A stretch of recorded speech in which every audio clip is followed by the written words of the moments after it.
Greetings once again everyone on YouTube, IK86 here with review number 54 for yet another Dragon Ball Z game, Buyu Retsuden, the only Dragon Ball Z game available for the Sega Mega Drive / Genesis. First released in Japan and then Europe bearing the subtitle The Call of Destiny, Buyu Retsuden somewhat follows the storyline of the anime, kicking off with the Frieza saga and ending at the Cell games, and is notable for being the only Dragon Ball Z fighting game from the 16-bit era to not only feature Krillin, but also Captain Ginyu and Recoome of the Ginyu Force as playable characters.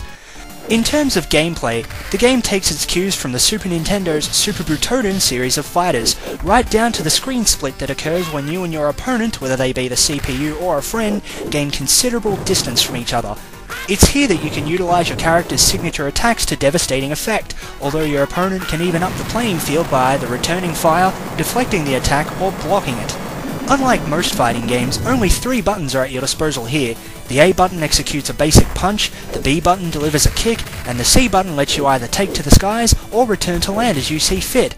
The rest of your chosen character's abilities, ranging from melee attacks to both standard and super energy blasts, and even ultimate finishing attacks, are performed via the standard dialer combo function that has been prevalent in fighting games ever since the inception of Street Fighter II.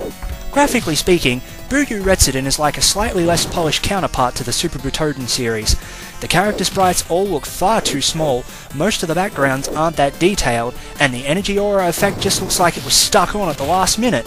Oh sure, it didn't look too great in the Super Butoden games either, but at least there it looked natural. The controls aren't quite up to snuff either, as they aren't as responsive as the Super Butoden games and lag momentarily in between button presses. Suffice to say, you probably won't be firing off any Kamehameha waves on your first try.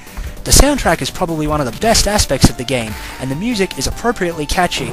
Unfortunately, even the soundtrack has its downsides, since the voice samples in the game sound extremely scratchy, and the sound effects given to energy auras and super blasts are akin to a jackhammer. Loud, incessant, and annoying. The game's AI also displays instances of poor programming, such as times when it does absolutely nothing despite the fact that your character is completely vulnerable and open to attack. My final gripe with Buyu Retsuden is that the game makes a lousy effort at reenacting scenarios from the series. Although this is obviously due to sprite limitations, it's still quite off-putting. I don't remember Goku being a Super Saiyan when he fought the Ginyu Force on planet Namek, do you? I didn't think so.